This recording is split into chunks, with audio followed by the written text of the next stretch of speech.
Thank you, sir. Mr. Acting Director, I've got a few questions before we wrap up.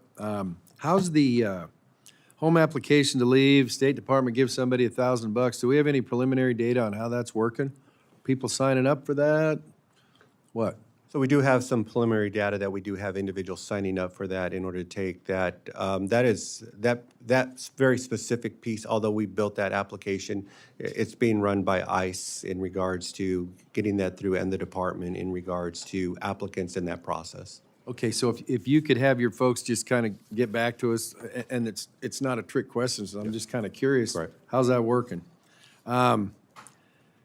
So some of the members have talked to you about funding for the wall, and I know that people tend to, well, it's the wall, and it's like, well, there's more than that, but you got any ideas on, so are we kicked off on that? All aspects, fiber optic, the actual wall itself, roads, blah, blah, blah. Is that all kicked off as we speak? And if it's not, when do we expect to be fully underway on multiple assets of what people colloquially refer to as the wall? Yeah, so the wall system in regards to not only infrastructure, but the technology that applies to that. So based on our current funding, yes, so we are making sure that as we implement new wall, it is a wall system in regards to fiber optic and sensors. So that's in our current planning that we have. In regards to additional funding that we may receive, we are planning to ensure that it is a wall system in regards to not only infrastructure, but technology that goes along with that, along with border roads, access points, where we may have the opportunity to build more wall based on appropriations. Are we building as we speak? We are building as we speak. Generally, what are we building? The whole 9 yards? No. Cameras, wiring, roads, actual wall? So wall, cameras, roads, yes, we're incorporating the technology into the 85 plus miles that we have. As we get into physical border barrier type ballard construction, that will be incorporated into every piece of ballard fencing that we build. How about buoys in, for instance, the Rio Grande? Are we deploying those, or is that in the planning stage, or where are we at with buoys? So we have that in the planning stage right now. We have, I think our latest contract is 17 miles of border barrier buoy that we have contracted for. Okay. The cameras in the FAA thing, we're not doing that again, right? Right, so we are moving, so when we talk about maintenance of older technology, based on the technology that we have in it is older type technology. A lot of times it becomes very difficult to maintain parts that get parts in order to make that type of technology operational. So we do plan to completely update that technology and use new technology to ensure that our cameras are operational and integrated with everything that we're planning for. Well, some of the questioning here today has gone on that, and I'll just tell you, it's like I haven't had anybody approach me. If somebody else has been approached and said, hey, what we're doing now with those cameras and having somebody else maintain them is okie dokie. And so I guess my question is, we've learned the lessons we need to from that. Not that anybody was a bad person or whatever, but that dog ain't hunting. Right.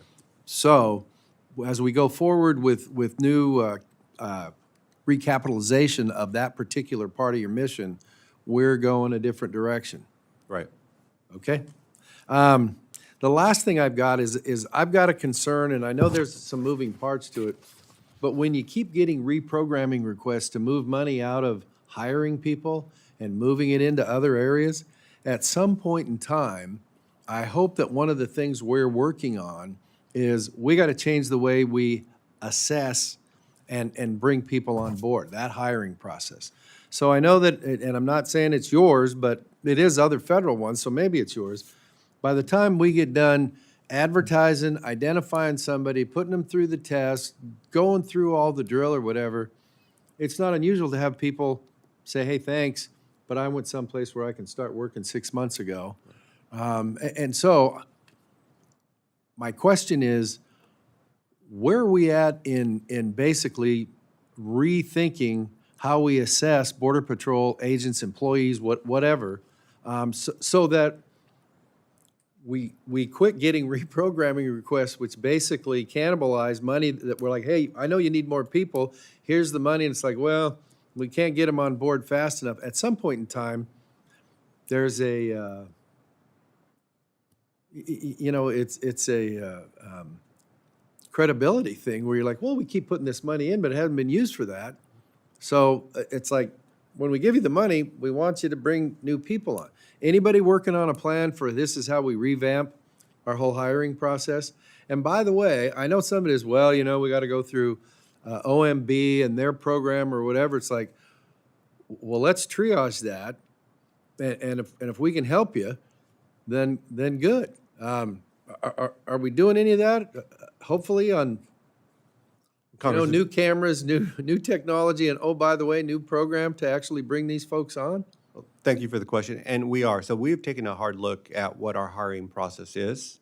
We've taken a look at where the longest poles in the tents are during that hiring process, and we have taken steps to increase what that is in regards to from a human resource side on what we're doing and how we're doing things and when we're doing certain things such as physicals and testing and those type of things on how we can combine different things in order to shorten up that time frame.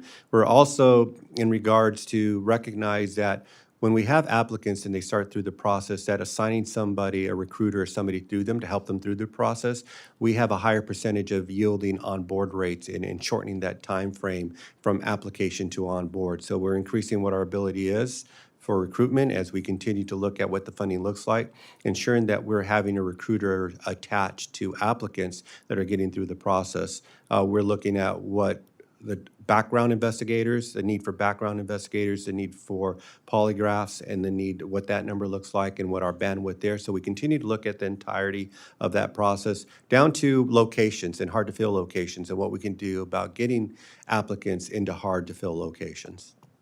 So the message is clear from the question. It's like,